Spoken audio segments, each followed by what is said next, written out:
Welcome to GSBC StoryTime. Let us begin with a prayer. Lord, in the morning, we start each day by taking a moment to bow and pray. We begin with thanks and then we praise for all your good, kind, and loving ways. Amen. This week's stories come from It's All About Jesus, the Bible storybook, written by Elisa Jones.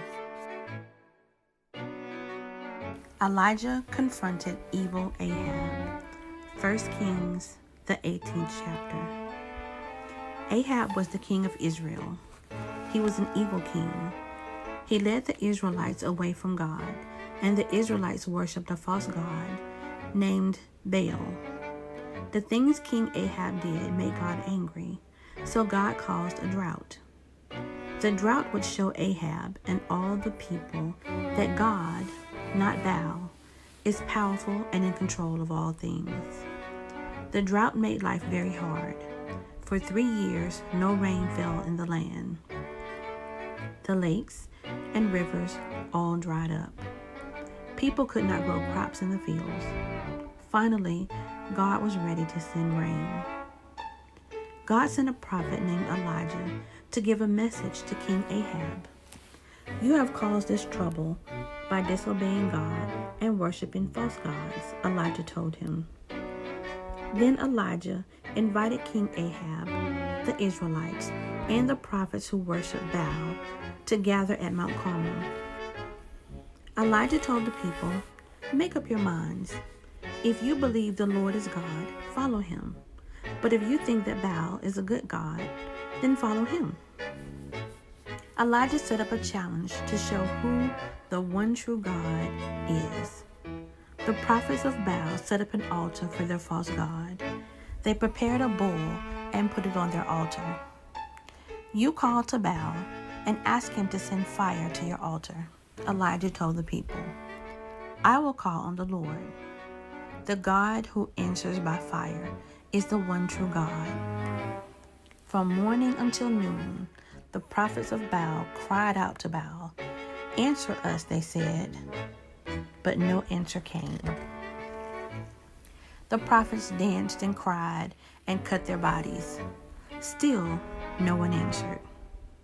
Then the people gathered around Elijah. He dug a trench around his altar, prepared a bull, and put it on a pile of wood. Elijah had 4 jars of water poured on the wood. Then he asked for more water. Everything was wet. The water ran down the altar and filled the trench. Elijah prayed to God, "Lord, answer me so that these people will know that you, Lord, are God." God sent fire from the sky. The fire burned up the bull, the wood, the stones, and the dust. It burned up the water in the trench. There was no doubt that the Lord is the one true God. The men who had worshipped Baal fell on their faces and said, "The Lord, He is God. The Lord, He is God." Then Elijah killed all the prophets who worshipped Baal. The sky grew dark with clouds, and God sent a great rain. The Lord had ended the drought and proved that He is the one true God. The Christ connection. The people who worshiped the false god Baal danced and cried and cut their bodies to show that they loved Baal. But the one true God is not like the false gods. Instead, He showed His love for us by sending His Son, Jesus. Jesus bled and died to rescue us from sin when we trust Him. The end. Our next story is Elisha and Naaman, 2 Kings, the 5th chapter.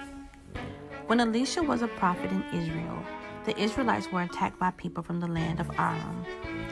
The enemy army took things from the cities. They even took people from Israel to be servants in Aram. Naaman was the commander of the army in Aram. He was good at his job, But Naaman was sick. He had leprosy, a serious skin disease. One of the Israelites who was captured to be a servant was a little girl. She served Naaman's wife. The servant girl saw that Naaman was sick, and she wanted him to be healed. A prophet in Samaria could heal Naaman, she told Naaman's wife. Samaria was a city in Israel. Naaman heard what the little girl said, and he went to talk to the king of Aram. The king agreed to send Naaman to Israel, and he gave him a letter for the king of Israel. The letter read, "I have sent you my servant Naaman for you to cure him of his skin disease."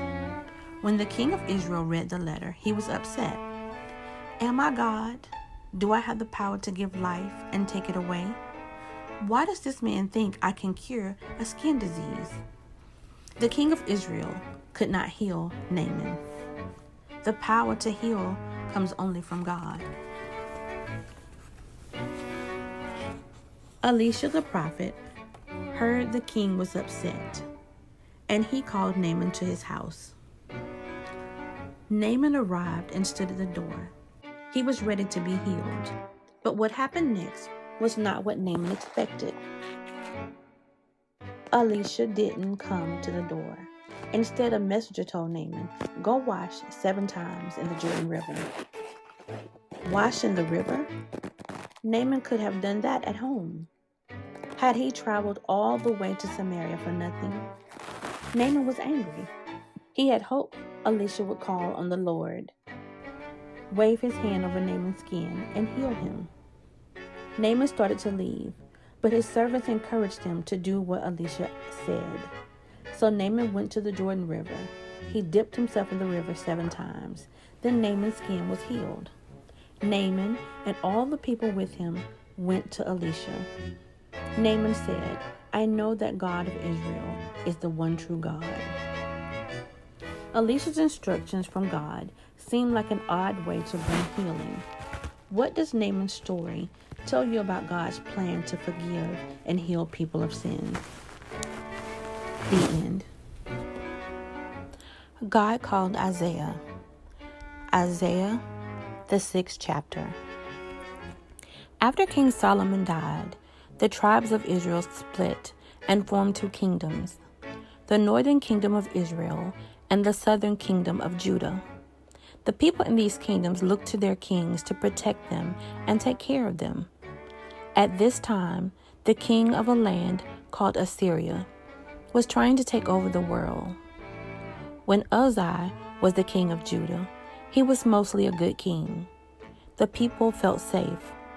When Uzziah died, the people of Judah were upset and afraid. In the year that King Uzziah died, Isaiah was worshiping God in the temple when he had a vision. Isaiah saw God sitting on a throne. God's robe was long, its edges filled the temple. Seraphim, heavenly beings, stood above him, and they each had 6 wings. They called out, "Holy, holy, holy is the Lord.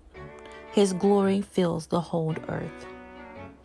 When the seraphim spoke, the foundations of the doorways shook, and the temple filled with smoke. Isaiah was in the presence of God. He said, "I am ruined. I am sinful. I do not deserve to be in the presence of the King, the great and the holy God." Then one of the seraphim flew to Isaiah. The seraphim had a burning coal from the altar in his hand. He touched Isaiah's mouth and said, "Now that this has touched your lips, your wickedness is removed and your sin is wiped away." Then Isaiah heard God's voice. "Whom shall I send, and who will go for us?"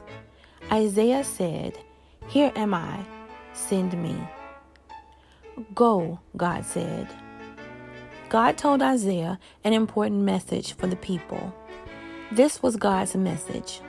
You will listen, but you will not understand. You will look, but you will not really see. If your eyes and ears and minds worked, you would turn from your sin and be healed. Isaiah asked, How long should I preach to people who won't listen? God answered Isaiah, preach until the cities are destroyed and no one lives in them. I am going to send the people far away. Then God explained that he would bring some of the people back to Judah. These people were part of Abraham's family. God was going to keep his promise to Abraham through them. He would send the Messiah through their family to be a blessing to all nations.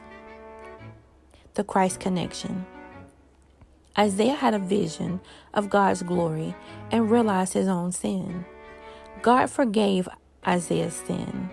Like Isaiah, when we see how holy God is, we see how sinful we are. God sent his son, Jesus, to take away our sin. We can find salvation only in him. The end.